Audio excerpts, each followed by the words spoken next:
My golden child brother took my credit. When I asked for a steak, Dad kicked me out, so I left with receipts and their biggest client. All right, Reddit.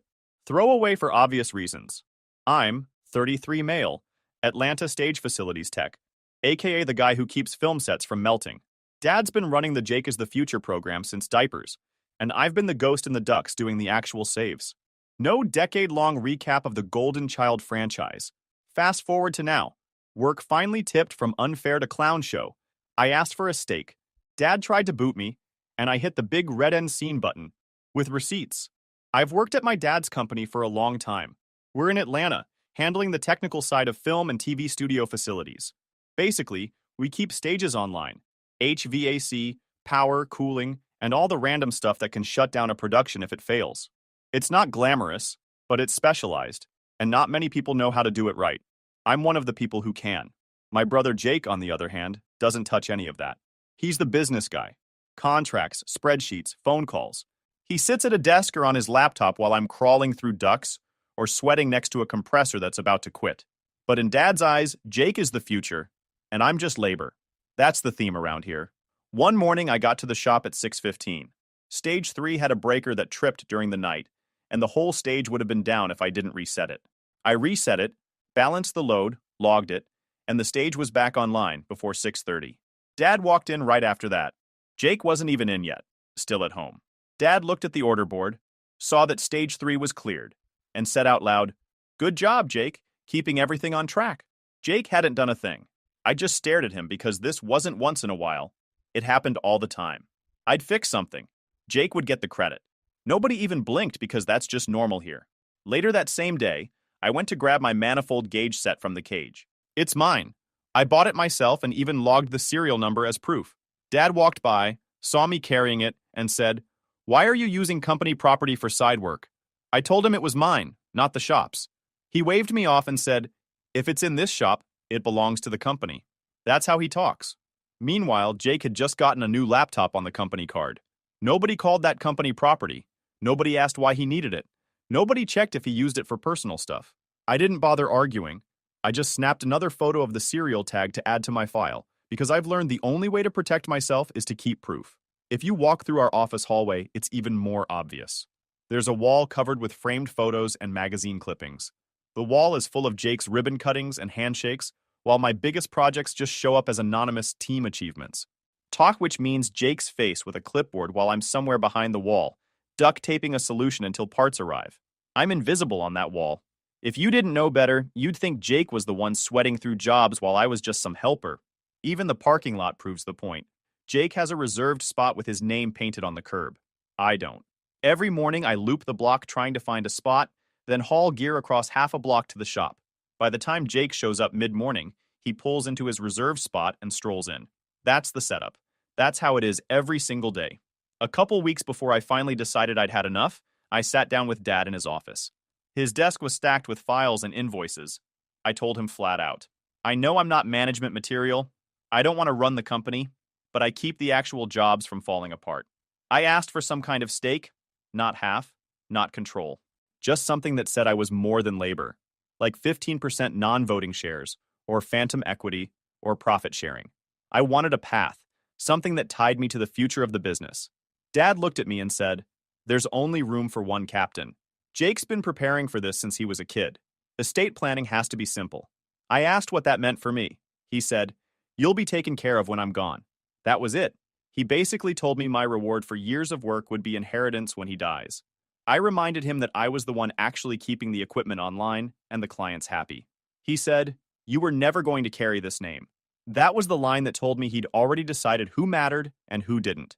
At that point, I'd been collecting proof. Screenshots of work orders with my initials, photos of tools I bought with the serial numbers visible, timestamps showing I was at the shop before dawn while Jake was still at home reviewing contracts. I knew one day it might matter, because this wasn't something that could be brushed off. It was built into everything.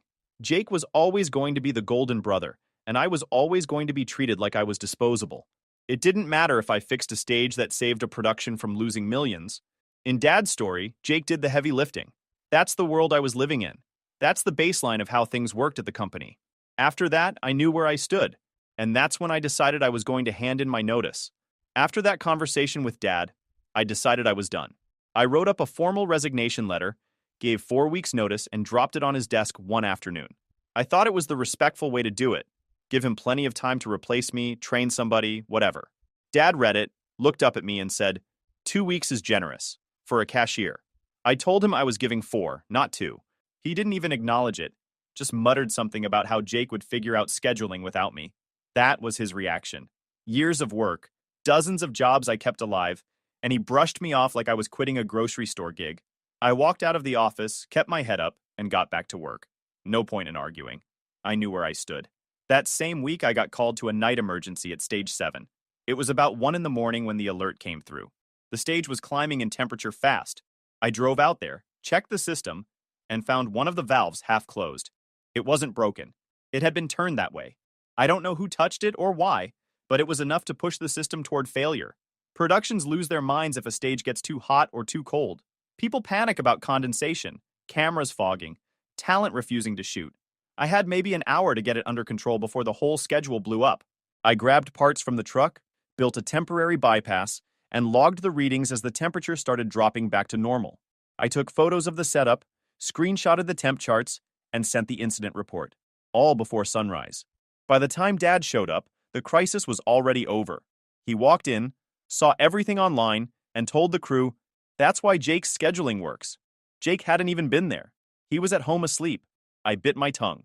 Evan, the client rep, had been on site during the emergency, watching me work. He was the one who saw me build the bypass and take the readings. After I finished, he told me he was sending my notes to Nolan, the studio's facilities director. He said, "You're the only reason they didn't cancel today." That was the first time I realized somebody outside the family actually noticed what I did. The next morning, I was in the loading dock when Evan walked up. He asked me if I wanted to grab coffee later in the week. Said Nolan wanted to talk about something, and it wasn't the kind of thing they could just ask over the phone. I didn't ask what it was about, but I had a feeling. I told him sure. I figured it couldn't hurt to hear him out. I didn't tell Dad or Jake anything about it yet, not until I knew what it actually was. The rest of the week dragged. I kept showing up, finishing out my notice, while everyone pretended like I was already gone. Jake strutted around the office like he'd already inherited everything. Dad made a point of saying in front of the crew, "This is what happens when people don't see the bigger picture." Everyone knew who he was talking about. I didn't care. I had already decided I wasn't sticking around for another round of being ignored. When I finally met Evan for coffee, he didn't waste time. He told me Nolan had been talking about bringing the facility work in-house for a while, but they hadn't found anyone experienced enough to lead it. He said after the Stage 7 incident, Nolan asked him if I might be interested. I told him I'd need to think about it, because technically I was still finishing my time at Dad's shop, and I wanted to give my family a fair heads up if anything came of it. Evan said that made sense. He said Nolan wasn't in a rush, but he wanted to meet me soon. That was the point where it clicked that maybe I actually had a way out that didn't involve starting from scratch. I didn't go bragging about it, though. I just kept working. If Dad found out I was talking to Nolan, he'd flip. I wanted to see what was on the table first before I said anything. The funny part is, none of this would have happened if Dad hadn't written me off completely. If he'd even offered me a small stake or a real path forward, I probably would have stayed. But he didn't. And once I saw how other people valued my work compared to how my own family treated me, I knew there was no turning back. I waited until the following week and sat down with Nolan at a diner off the highway. He didn't waste any time.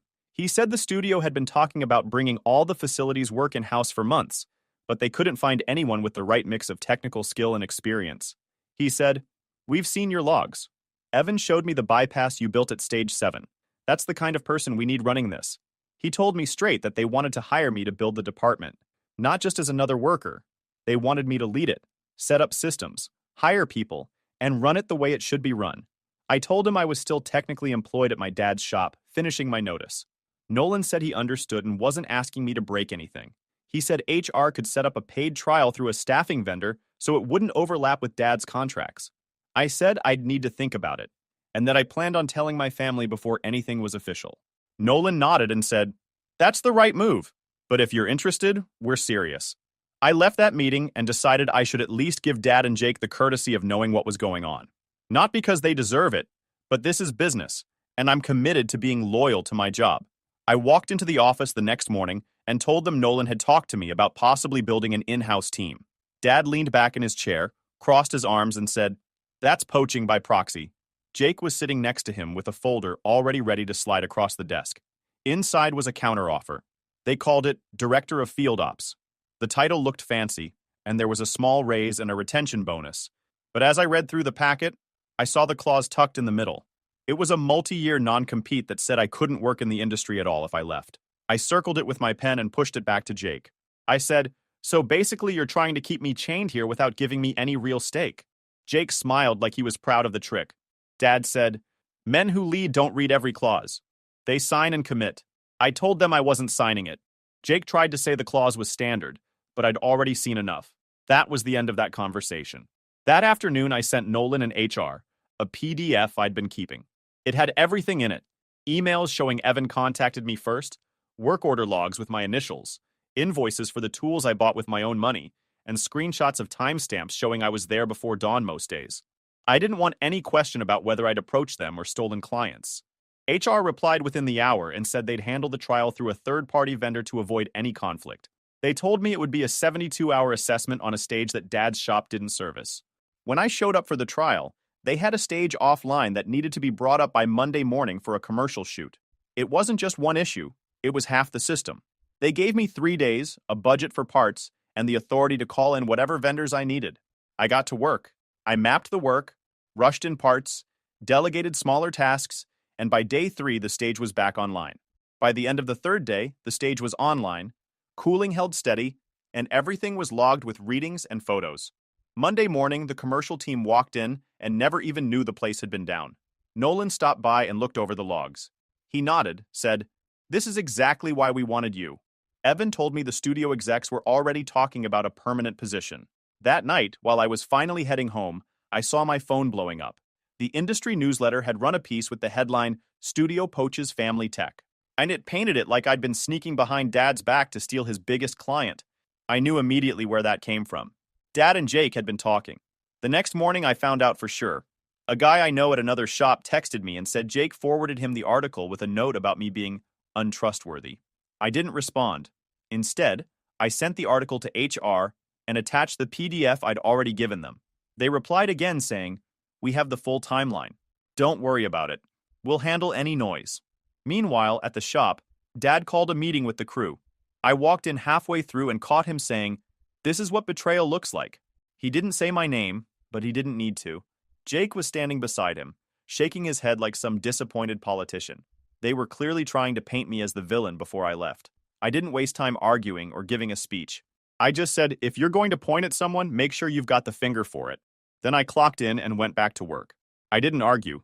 I just did the work I was assigned. The funny thing was, a couple of the guys came up to me later that day and said, "We know who's been keeping this place together. Don't sweat it." That was all I needed to hear. By the end of the week, Nolan called me and said the trial had sealed it. He said they wanted to move forward with a full-time offer. HR sent the paperwork the next day. It was a W-2 position, not a contract, with a 90-day probation, annual retention bonus, benefits, and authority to hire 2 people under me. It spelled out everything clearly, and there wasn't a single line about a non-compete. They even added a clause saying any tools I bought myself would remain mine. I hadn't even thought to ask for that, but they included it anyway. While I was looking over the offer, another email came through. It was from Jake, forwarding the same industry article again, this time to me directly, with the message, "Hope this was worth burning your family." I didn't reply. I just saved it into the same folder with all the other receipts. By the time the 4th week rolled around, the tension in the shop was thick enough that even the new guys were picking up on it. I'd already signed the studio offer, but my start date wasn't until after my notice ended, so technically I was still on Dad's payroll. Everyone knew I was leaving, but nobody said it directly. It was just sideways looks and conversations that stopped the second I walked into the room. That morning started like any other. I came in at 7, grabbed the clipboard, and headed to the bay. Half the crew was already standing around looking uncomfortable, and that was weird because usually by then everyone's scattered on jobs. Then I saw Dad and Jake at the front, like they were about to give some kind of speech. I thought maybe it was a safety meeting or something, but the way Jake was holding a folder under his arm, I knew it wasn't. Dad cleared his throat and started talking like he was a preacher. He said, "This company was built on loyalty. Everyone here depends on that loyalty. When somebody decides that isn't enough for them, they're not just walking away from a job. They're taking food off everyone's table. He was pacing back and forth like he was addressing a jury, staring at the guys, then staring at me. He didn't use my name, but it didn't matter. Every single person there knew who he was talking about.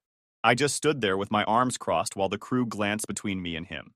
Some of the guys looked uncomfortable, others just looked tired. They'd seen enough of this family drama over the years to know better than to get in the middle of it. Jake finally stepped up and opened the folder. He pulled out a document and held it up like it was a warrant. He said, "We've drafted a cease and desist. If anyone thinks they can take clients away from this business and walk into the competition, they'll find out the law doesn't work like that." He kept waving it like he wanted the whole room to see it. It was such an obvious show that a couple of guys in the back exchanged looks. I didn't say a word. Instead, I pulled my phone out of my pocket, scrolled to Evan's number, and hit call. When he answered, I put it on speaker. I said, "Hey, Dad and Jake are standing here in front of the crew saying I stole your business. Can you clear that up?" The room went dead silent. Evan didn't even hesitate.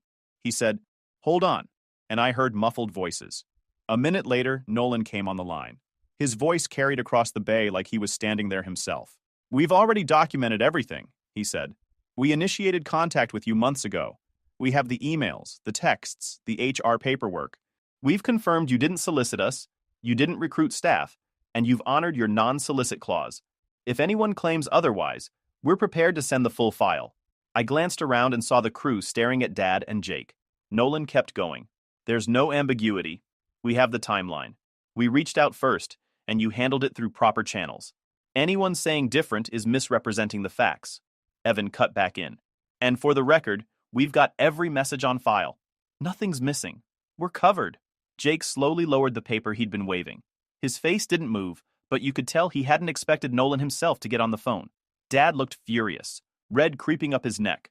For a second, I thought he was going to start shouting, but he didn't. He just stood there, gripping the edge of the table like it might break. One of the mechanics in the back muttered under his breath, "Guess Grant got it wrong." The name carried across the room. A couple of others nodded. Nobody laughed, but you could feel the shift. For once, people weren't just quietly swallowing his version of the story. Dad jabbed a finger at me and said, "You've always been a worker, not a leader. Don't fool yourself into thinking you're anything more." I looked at him, then at Jake, still clutching that useless piece of paper, and said, "Funny how you two keep talking about loyalty when you've never once tried earning mine." That shut the room down. I walked to the bench, pulled the old wrench from my pocket, and set it down. "I won't carry what I didn't earn," I said. Then I grabbed my bag, slung it over my shoulder, and on my way out the door I turned back just once and added, "Enjoy leading the place now. Let's see how it runs without me." Nobody answered. I didn't even bother finishing the day. I drove straight home, opened my laptop, and signed the studio offer that afternoon. HR countersigned and sent it back within an hour. Start date confirmed for the Monday after my notice. Everything above board, no loopholes. They included the retention bonus, probation period, and the authority to hire 2 people under me. Clean contract, no fine print, nothing like the garbage Jake had slid across the table. Over the next few days, I still showed up because I said I'd work the full notice. Dad barely acknowledged me. Jake acted like I wasn't in the room unless he had some sarcastic comment to throw my way. The rest of the crew kept their heads down. The shop had always been run like a kingdom, and nobody wanted to risk their job by taking sides. You could see in their faces that they knew Dad and Jake had lost credibility after that call on speaker. But nobody was going to challenge him directly. They needed their paychecks.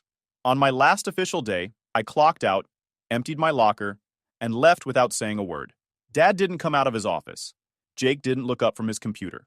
No handshake, no thank you, nothing. I tossed my shop key on the counter, grabbed my gear, and walked out. I didn't even look back at the bench where the wrench was sitting. Starting at the studio, they gave me a badge, a budget, and told me to make it run. No lectures about loyalty, no strings. Nolan just said, "It's yours now." That was all I needed. On day 1, I walked the stages and realized they were bleeding money. Filters long overdue, gauges off, cooling units running inefficiently. I priced it out and sent Nolan a list. About $85,000 in upgrades across the facility. Within an hour, he forwarded it to the COO, and they approved the spend on the spot.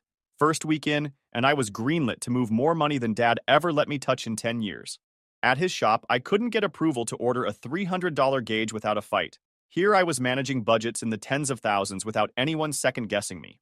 The real win came 2 weeks later. A network booked a last-minute project that required 3 stages converted to broadcast spec in less than a week. If they missed the deadline, the studio would have lost a contract worth 7 figures. Nolan handed it to me. I ran the numbers, lined up vendors, and pulled my crew in. 4 days later, everything was live, tested, and stable. The broadcast ran on schedule. The execs congratulated Nolan, and he forwarded me an email from the COO. Whatever changed, keep it. While things were taking off for me, the smear campaign back at Dad's shop was still sputtering. Evan told me that Dad and Jake had called the studio office twice in a week trying to complain about me. HR logged the calls and told them not to contact staff again. A week later, the industry blog that had run the poaching story posted a correction. They said, "Documents show the studio initiated contact." They even published a timeline proving Dad and Jake had been spinning it. That piece got passed around the local shops fast. Guys I barely knew were sending me screenshots with captions like, "Guess the truth came out." Around the same time, I got an email from a vendor. It was about the manifold gauge set Dad tried to claim was company property. The vendor attached the original invoice with my name and the serial number. "Just so you know, we have you as the purchaser," he wrote. I saved it in my folder of receipts. That one email killed any last attempt Dad might have made to claim my tools. By the end of the first month, we had a rhythm. The senior tech handled most of the day-to-day repairs. The apprentice shadowed him and picked up the smaller tasks. I floated between them, checked the logs, and started planning upgrades. We swapped out filters on a rotation, calibrated gauges, and brought the mothballed stage back online. Production managers who used to complain about downtime were suddenly thanking us for quick turnarounds. Evan told me one of the execs said, "It feels like we finally have adults running the place." Meanwhile, word trickled in about the shop. A cousin told me they'd had to let 2 guys go because payroll was tight. Another said an inspector had tagged one of the cooling units for being out of spec, and Dad was scrambling to get it fixed before fines stacked up. Someone else texted me a picture of a utilities past due notice taped near the time clock. It didn't surprise me. Without me holding the place together, and with Jake trying to run things off spreadsheets, cracks were bound to show. I didn't celebrate. I just kept working. Every week I sent Nolan a report of what we'd completed, what was pending, and what I recommended for the next month. He forwarded them up the chain, and every time I saw my name in the CC line next to executives I'd never met, it drove home how different this was from Dad's place. There, I was invisible. Here, I was the guy people came to for answers. One day the apprentice asked me why I kept every invoice, every serial number, every log. I told him, "Because if you don't keep proof, someone else will tell the story for you." He nodded like it made sense. That was something I learned the hard way at the shop, and I wasn't about to let it happen here. By the end of the second month, the difference between the two worlds couldn't have been clearer. At the studio, we were hitting every deadline, the equipment was running smooth, and management was happy. At the shop, guys were quitting, clients were walking, and Dad was trying to blame everyone but himself. The correction in the blog had burned his credibility, and the constant layoffs made it clear the place was slipping. The day I walked past stage 4 and saw my team running a maintenance cycle without me hovering, I realized I'd finally built something that worked on its own. That had never been possible at the shop. Everything there revolved around Dad's moods and Jake's titles. Here, it revolved around process, proof, and people actually doing the job. That's when I knew I'd made the right call. Starting the broadcast push, Nolan gave me the green light and the budget and said, 3 stages live by Monday. That was it.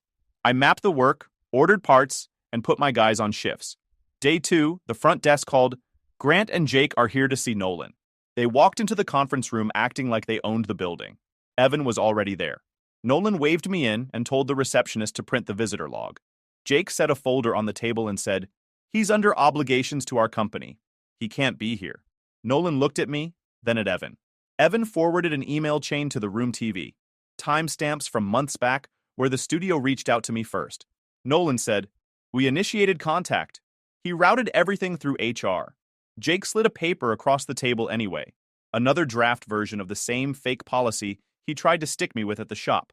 I pushed it back to him and said, "I never signed that." HR stepped in, reminded them of the prior do not contact note, and handed them a written copy. Security was called to stand by. Nolan ended it with, "We have work to do," and the meeting was over in 5 minutes. 10 minutes later, Jake tried a new angle. He emailed the network's production lead claiming conflicts and warning them about me.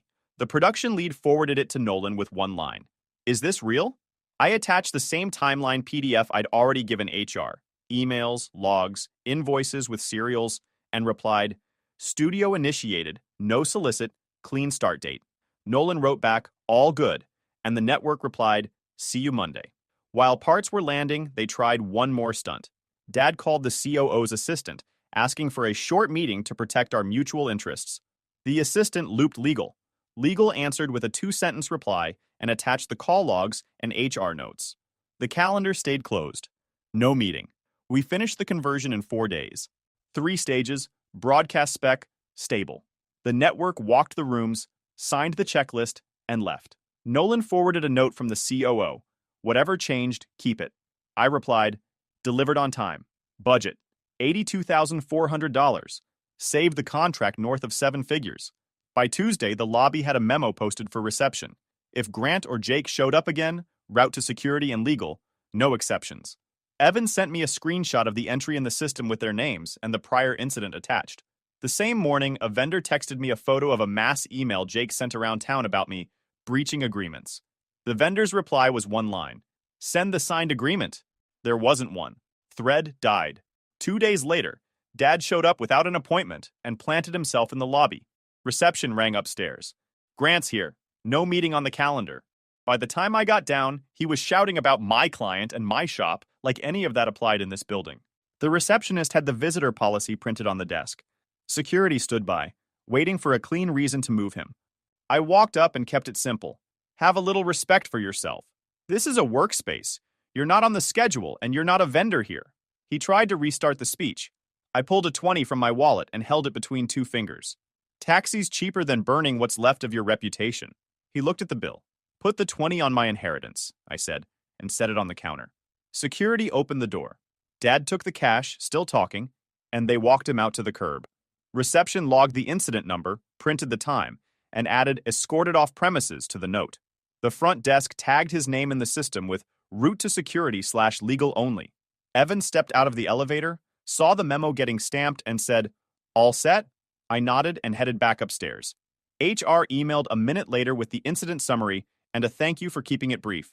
I reopened the queue, signed off the work order I'd paused, and sent the before and after readings. Stages stayed green. The network's add-on day hit the board an hour after that. Rush fee approved. The final blow came when someone sent me a picture of the shop floor with yellow tags hanging from the lathes and the old compressor. An auctioneer had come in and marked everything for sale. A week later, a for lease sign went up on the building. After decades of business, the place was done. I figured that was the end of it. Dad had lost the company, Jake was no longer the heir to anything, and I was finally in a place where people respected my work. But then, the call came. It was a Thursday evening, long after we'd wrapped up for the day. My phone buzzed and the screen showed Dad. I stared at it for a second before answering. His voice was quieter than I'd ever heard it. He said, "I was wrong to talk to you the way I did. Pride got in the way." There was a long pause. Then he said, "I need a favor." I asked what he wanted. He said, "Take Jake onto your team. He just needs a place to prove himself." I almost laughed. After everything, after the speeches, the threats, the lies, his version of an apology was asking me to hire Jake. Even when he was admitting he'd been wrong, he was still putting Jake first. I told him no. We don't hire last names. HR screens for skills. Jake's not getting past the screen. He brings nothing we need. He can't trace a load, can't read a manifold, can't run a stage. Our chillers don't run on Excel. You spent years missing that. He tried to push, said Jake just needed a shot. I cut him off. He can apply like everyone else. I'll send him the public posting. I'm not putting a bad hire on my team. Silence. Then Dad said, "I understand, but..." I hung up. That was the last real conversation we had. When I hung up, I sat back at my desk and looked around. On the shelf was a new wrench in a case with my nameplate. Not Dad's, not Jake's, mine. I locked the case, turned off the lights, and listened as the stage hummed perfectly within spec. That's how it ended. Dad lost the shop. Jake ended up taking a mid-level operations job at a supplier with no equity and no team, and I finally had a place where the work spoke louder than the politics. No speeches, no lectures, no fake titles. Just proof, process, and results.